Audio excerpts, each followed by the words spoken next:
Hello प्यारे बच्चों आपका जो पिछला लेक्चर था उसमें हम लोगों ने परासरण दाब की बात किया था। परासरण दाब के मापने की विधियों के बारे में बात किया था और आज हम लोग अपने नेक्स्ट वीडियो लेक्चर में बच्चों बात करेंगे परासरण दाब के नियम के बारे में।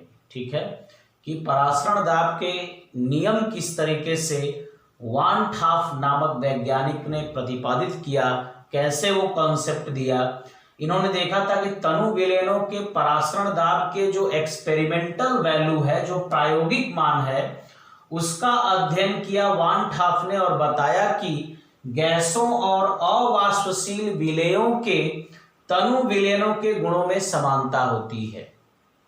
जिस प्रकार गैसों के लिए गैसीय नियम बनाए गए, बायल का नियम, चार्ल्स का नियम, उसी प्रकार अवाष्पशील विलेय पदार्थ के विलयनों के लिए भी ऐसे ही गैसों के समान ही नियम प्रतिपादित किए जा सकते हैं, बनाए जा सकते हैं। और यही चीज बताया था वान ठाफ नामक वैज्ञानिक ने, जिन्हें इसके लिए 1901 में नोबेल पुरस्कार से सम्मानित किया गया। ठीक है बच्चों, तो वान ठाफ का जो पहला नियम था बच्चों वो था बायल वान ठाफ नियम। बायल वान ठाफ का नियम क्या था?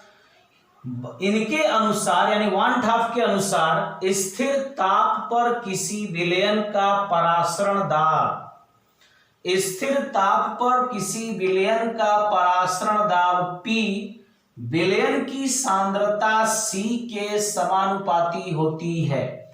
और बच्चों आप जानते हो कि ये जो सांद्रता होती है C, यानी उसी को आप कहते हो मोलरता भी, वो N/V के बराबर होती है। N का मतलब विलेय पदार्थ के मोलों की संख्या अपॉन V क्या है? आयतन लीटर में, यानी इसको लिख सकते हो जो N है वो क्या होती है? विलेय के मोल होते हैं। और ये बच्चों होता है विलयन का आयतन, वॉल्यूम है, और विलयन का आयतन किसमें? लीटर में है। यानी यहां पे आप लिख सकते हो P is directly proportional to N/V। यहां पर बच्चों देखिए, यदि विलेय के मोलों की संख्या, यदि विलेय के मोलों की संख्या, मान लिया जाए कि विलेय के मोलों की संख्या क्या है? 1 है, तथा आयतन V लीटर है, तो क्या होगा बच्चों? तो होगा P is inversely proportional to V। अब मल्टीप्लाई करोगे बच्चों तो ये क्या आएगा? PV is equal to, हम लोग क्या लिख सकते हैं? K। और यहां पर K क्या है बच्चों? कांस्टेंट टर्म है, वो आप लोग जानते ही हैं, स्थिरांक है स्थिर ताप पर। तो ये था नियम बच्चों आपके बायल वान ठाफ का नियम, जो कि वान ठाफ ने बायल के नियम में थोड़ा सा संशोधन कर दिया। जिस प्रकार बायल ने गैसों के लिए नियम बनाया था, वान ठाफ ने भी उसी में थोड़ा सा परिवर्तन कर दिया अवाष्पशील विलेय के विलयनों के लिए। इसलिए इस नियम को बायल वान ठाफ के नियम से जाना जाता है। ठीक है, तो पहला नियम यहां पे बच्चों समाप्त होता है, जिसका नाम है बायल वान ठाफ नियम। पहली कोलिगेटिव प्रॉपर्टी हम लोग पढ़ रहे हैं बच्चों परासरण दाब, और परासरण दाब में अब पढ़ रहे हैं परासरण दाब ज्ञात करने के नियम। चलिए दूसरा नियम देखते हैं, चार्ल्स वान ठाफ नियम। चार्ल्स वान ठाफ नियम। अब इस नियम में देखिए क्या है, जिस प्रकार चार्ल्स का नियम आप लोगों ने पढ़ा होगा उसी तरीके से चार्ल्स वान ठाफ का नियम है। तो स्थिर सांद्रता पर यानी इस नियम के अनुसार स्थिर सांद्रता पर किसी विलयन का परासरण दाब, और परासरण दाब को हम लोग प्रदर्शित करते हैं P से विलयन के परम ताप के समानुपाती यानी डायरेक्टली प्रोपोर्शनल होता है। यानी P is directly proportional to T, यानी P upon T is equal to बच्चों लिखा जा सकता है कांस्टेंट, यानी स्थिरांक किस पर, स्थिर सांद्रता पर लिखा जा सकता है। या इसको कहीं कहीं ऐसे भी लिख देते हैं P इज इक्वल टू के इंटू टी, ऐसे भी लिख सकते हो। ये भी सही है, ये भी सही है, जो इच्छा हो वो आप लिख सकते हो। ठीक है, तो बायल का दो नियम है, वान हाफ का यहाँ पे दो नियम बताया। एक आपका हो गया बायल वान हाफ का नियम और दूसरा हो गया बच्चों चार्ल्स वान हाफ का नियम। बच्चों जिस प्रकार आप लोग पढ़े होंगे गैसीय नियम PV is equal to NRT, उसी प्रकार वान हाफ ने गैस समीकरण की तरह विलेनों का व्यवहार प्रदर्शित करने के लिए विलेयन समीकरण दिया। क्या है वो विलेयन समीकरण, देखिए तो आपने पहले पढ़ा बायल वान हाफ नियम से, बायल वान हाफ नियम से। क्या बायल वान हाफ नियम से आपने पढ़ा, P is directly proportional to C पढ़ा। दूसरा बच्चों आपने क्या पढ़ा, चार्ल्स वान हाफ नियम से क्या पढ़ा, चार्ल्स वान हाफ के नियम से आपने पढ़ा कि स्थिर सांद्रता पर किसी विलयन का परासरण दाब P परम ताप के समानुपाती होता है। इन दोनों नियमों को या लिख सकते हैं उपरोक्त दोनों नियमों को संयुक्त करने पर, यदि इन दोनों नियमों को हम लोग कंबाइंड कर दें, संयुक्त कर दें, तो देखिए मिलेगा P is directly proportional to C into T, क्योंकि C के भी डायरेक्टली प्रोपोर्शनल है, T के भी डायरेक्टली प्रोपोर्शनल है, तो लिखा जा सकता है P is directly proportional to C into T. बच्चों यहां लिख सकते हैं P is directly proportional to C, और C का मतलब होता है बच्चों N by V into T. B का मल्टीप्लाई करोगे तो आएगा PV is directly proportional to NT and PV is equal to होता है NST। S बच्चों प्रोपोर्शनल कांस्टेंट है, ये समानुपाती स्थिरांक है, यानी जहां लिख सकते हैं S विलयन स्थिरांक है, इसको विलयन स्थिरांक माना जाता है। जैसे आप लोगों ने पढ़ा होगा बच्चों PV is equal to NRT, और जहां पर R क्या होता है, गैस कांस्टेंट होता है, गैस स्थिरांक होता है, वैसे ही इस समीकरण में R न लेकर के S कर दिया गया, जहां की S क्या है, सॉल्यूशन कांस्टेंट है, उसको विलयन स्थिरांक कहा जाता है। तो यही था बच्चों वान हाफ की विलयन समीकरण, और अब मैं आपको वान हाफ के विलयन समीकरण पर कुछ न्यूमेरिकल्स कराऊंगा। ठीक है, इसी टॉपिक पे हम लोग कुछ न्यूमेरिकल करेंगे, बाकी आप लोग बच्चों सर्च करके खुद न्यूमेरिकल लगाओगे, करोगे। कुछ एग्जांपल्स मैं आपको करा देता हूं। बच्चों देखिए आपके सामने 3 क्वेश्चन है, और इन तीनों क्वेश्चन का आंसर देखिए मैं किस तरीके से कर रहा हूं, ध्यान देंगे आप लोग। मान लीजिए ये मेरा पहला क्वेश्चन है, मैं पहले इसको सॉल्व करता हूं, सॉल्व करता जाऊंगा, मिटाता जाऊंगा। 27 डिग्री सेल्सियस पर यूरिया के m/10, यूरिया का फार्मूला होता है बच्चों NH2CONH2, यूरिया के m/10 इसकी सांद्रता दी गई है, विलयन का परासरण दाब ज्ञात कीजिए। ठीक है, तो हमारा फार्मूला होता है बच्चों PV is equal to NST, यहां से आप लिख सकते हो P is equal to N/VST, और N/V को लिख सकते हैं CST, या P is equal to CST भी लिख सकते हो, कोई दिक्कत नहीं है। P is equal to C क्या है, सांद्रता, और सांद्रता दी गई है 1/10। S की जो वैल्यू होती है वो 0.0821, यही R की वैल्यू थी, यही S की भी वैल्यू है, 0.082 भी लिख के छोड़ सकते हो, इनटू, और टेम्परेचर बच्चों 27 डिग्री सेल्सियस है, इसको केल्विन में बदल देना, तो T is equal to 27 plus 273, तो ये आ जाएगा बच्चों 300 केल्विन। और इसको आप देखिए क्या आएगा आंसर, इसमें हम लोग क्या करेंगे, 3 से मल्टीप्लाई करेंगे, 3 1 जा 3, 3 2 जा 6, 3 8 जा 24, ये इतना आ गया। अब इसमें आप दशमलव लगाना है, तो बच्चों यहां आएगा, यानी इसका मतलब आएगा 2.46 ATM, यानी वायुमंडल हम लोग लिख सकते हैं। ठीक है, एक अंक के बाद यहां पे दशमलव लगा दिया गया बच्चों, और आप चेक कर लेंगे इसका आंसर बिल्कुल सही है 2.463 एटीएम।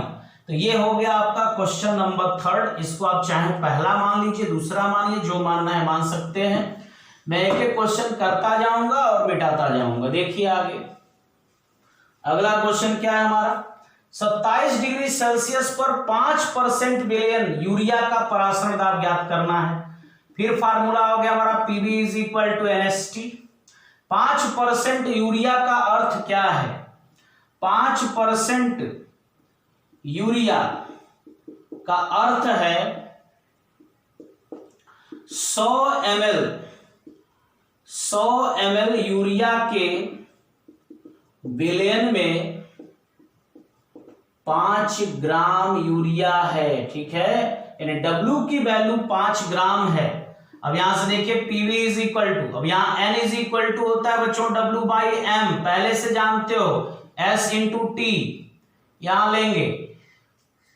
हमको परासरण दाब ज्ञात करना है, 100 ml का विलयन है तो यहां पे ml में रखेंगे, लेकिन Pv is equal to NST में आप पता है कि V वाली वैल्यू लीटर में होती है, तो इस ml को लीटर में बदलने के लिए 1000 से भाग दे देंगे। W ग्राम में वैल्यू है, ग्राम कितना दिया है 5 ग्राम, और M होता है बच्चों अणु भार। किसका अणु भार, यूरिया का अणु भार। देखिए 14 plus 2 plus 12 plus 16 plus 14 plus 2 जोड़ेंगे तो आएगा 60, यानी यूरिया का अणु भार 60। 0.0821 into temperature 27 plus 273, 300 kelvin temperature बच्चों हो जाएगा। अब इसको आप लोग कैलकुलेट करेंगे, 2 जीरो से ये 2 जीरो कैंसिल हो गया, यहां से ये जीरो कैंसिल हो जाएगा। आप पूरा इसको कैलकुलेट कर लेंगे बच्चों तो आंसर आ जाएगा 20.53 एटीएम यानी वायुमंडल। तो ये था बच्चों आपका दूसरा सवाल। अब आते हैं हम लोग पहले सवाल की तरफ बढ़ते हैं। बहुत इजी क्वेश्चन बनता है इस पर बच्चों, परासरण दाब पे कोई घबराने की जरूरत नहीं है, बहुत आसान चैप्टर है आपका ये।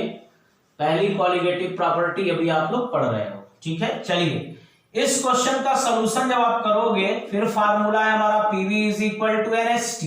देखिए यहां 10 ग्राम दिया है, यहां लिख सकते हो Pv इज, यहां पे N is equal to W by M, S into T।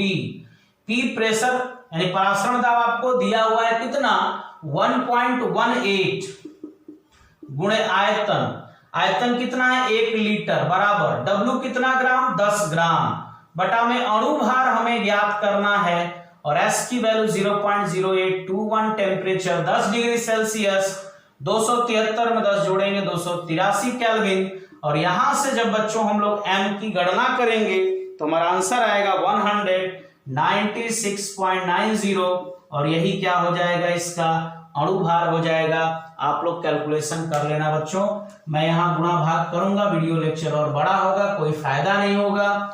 उतने समय में आपको आगे का क्वेश्चन बताऊंगा या आगे का कोई टॉपिक सॉल्व करूंगा, उसको मैं पढ़ाऊंगा।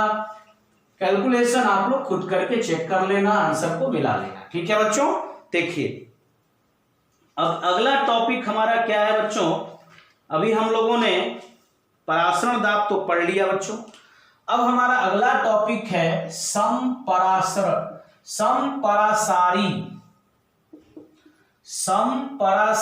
विलयन, और इसको बच्चों इंग्लिश में कहते हैं आइसोटोनिक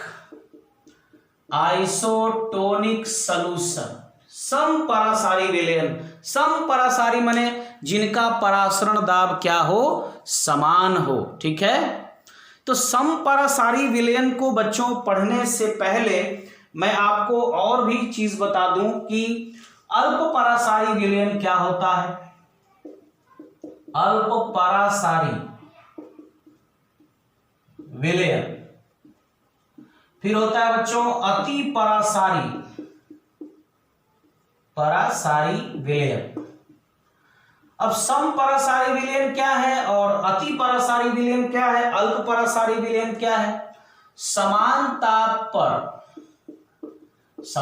ताप पर दो विलयनों में जिस विलयन का परासरण दाब कम होता है, क्या होता है, कम होता है, अल्प परासारी विलयन कहलाता है, अल्प परासारी विलयन कहलाता है। क्लियर है बच्चों? इसको इंग्लिश में कहते हैं हाइपोटोनिक सॉल्यूशन। हाइपोटोनिक सॉल्यूशन का मतलब समान ताप पर दो विलयनों में जिस विलयन का परासरण दाब कम होता है उसी को अल्प परासारी विलयन कहते हैं, और इसको कहते हैं बच्चों हाइपरटोनिक सॉल्यूशन। ये हाइपोटोनिक था, ये हाइपरटोनिक है। डेफिनेशन सेम उसी तरीके से, समान ताप पर दो विलयनों में, बहुत आसान, जिस विलयन का परासरण दाब अधिक होता है अति परासारी विलयन कहलाता है। कितना आसान डेफिनेशन हो गया बच्चों। और मैं जब बात करूंगा समपरासारी विलयन की, तो समान ताप पर दो विलयन जिनमें दोनों का परासरण दाब क्या होगा, समान होगा, तो उसकी बात हम लोग बच्चों करेंगे कि समपरासारी विलयन क्या है और समपरासारी विलयन पर किस प्रकार के न्यूमेरिकल पूछे जाते हैं। ठीक है, तो बच्चों बात करेंगे समपरासारी विलयन की। और जैसे कि मैंने आपको डेफिनेशन बताया कि समान ताप पर जिन विलयनों के परासरण दाब समान होते हैं समपरासारी विलयन कहलाते हैं, या ऐसे विलयन जो समान ताप पर समान परासरण दाब रखते हैं समपरासारी विलयन यानी आइसोटोनिक सॉल्यूशन कहलाते हैं। अर्थात समपरासारी विलयन के लिए समान ताप यानी दो विलयन है तो उसका T1 और T2 दोनों क्या होगा, बराबर। दो विलयन है तो दोनों का परासरण दाब भी क्या होगा, समान, तो कह सकते हैं P1 is equal to P2। One ताप का समीकरण बच्चों आपको पता है कि P is equal to CST होता है।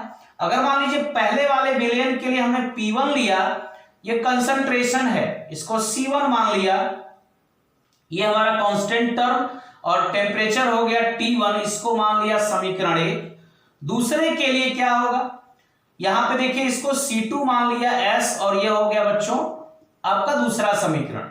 अब आप खुद सोचिए कि यदि P1 बराबर P2, अगर ये P1 P2 के बराबर है तथा T1 बराबर T2 और ये S दोनों कांस्टेंट T1 T2 के बराबर है, तो C1 भी क्या होगा, C1 is equal to C2 के बराबर होगा। यही है बच्चों समपरासारी विलयन के लिए, यानी अगर दो विलयन मान लीजिए या ऐसे विलयन जो समान ताप पर समान परासरण दाब रखते हैं, उन विलयनों की सांद्रताएं भी समान होती हैं। C1 is equal to C2।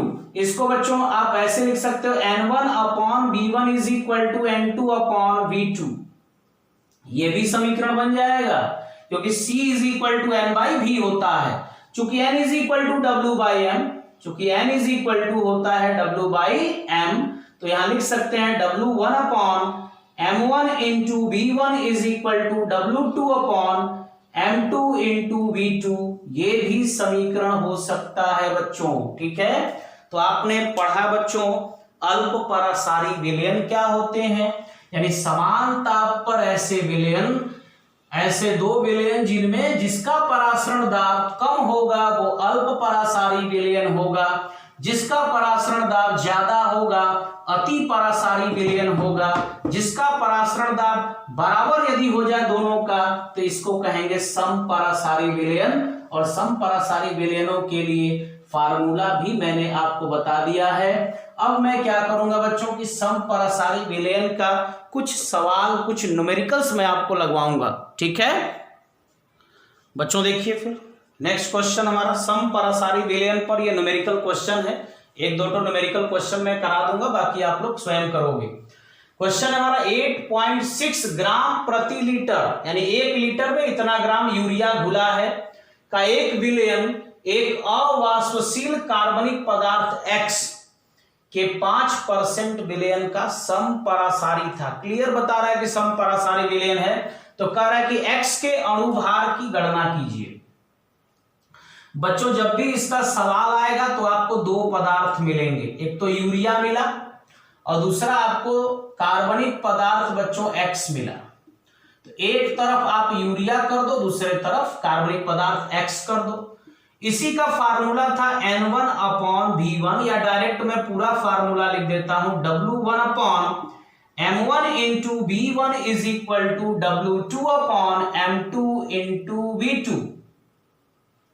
W1 का मतलब यूरिया, और यूरिया कितना ग्राम है, 8.6 ग्राम प्रति लीटर।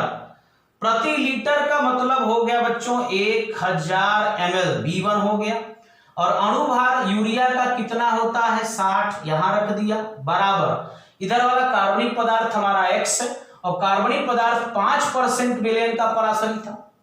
तो 5% विलयन का मतलब होता है बच्चों 5 ग्राम, कितने में, 100 ml में। तो V2 हो गया 100 ml, W2 हो गया 5 ग्राम। ज्ञात क्या करना है, M2, X के अणुभार की, यानी X यही है ना, इसके अणुभार की गणना करनी। जरूरी नहीं है, आप चाहें तो कार्बनिक पदार्थ को इधर रखें, यूरिया को उधर रखें, कोई फर्क नहीं पड़ता। ठीक है, सिस्टमेटिक थोड़ा करेंगे।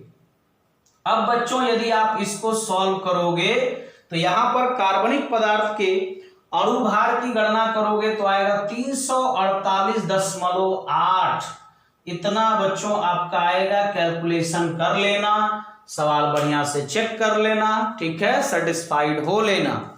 अब मैं आपको दूसरा सवाल करा देता हूं बच्चों, दूसरा क्वेश्चन देख लीजिए, उसके बाद आपका ये वीडियो लेक्चर यहां समाप्त हो जाएगा। और नेक्स्ट वीडियो लेक्चर में हम लोग नेक्स्ट कॉलिगेटिव प्रॉपर्टी को लेकर के आगे बढ़ेंगे, नेक्स्ट अणु संख्य गुणधर्म के बारे में पढ़ेंगे। यहां देखिए कार्बनिक पदार्थ है बच्चों जो कि 1% विलयन का है, और ग्लूकोज के 3% विलयन के साथ क्या है, समपरासारी है। कार्बनिक पदार्थ के अणुभार की गणना करनी है। एक तरफ बच्चों कार्बनिक पदार्थ ले लो, दूसरे तरफ ग्लूकोज ले लो। फार्मूला लगा दो, W1/M1 into V1 बराबर W2/M2 into V2। W1 मतलब कार्बनिक पदार्थ 1% है, इसका मतलब 1 ग्राम है। 1 ग्राम कितने में, 100 ml में 1 ग्राम है। और अणुभार कार्बनिक पदार्थ का बच्चों नहीं पता है, यही ज्ञात करना है।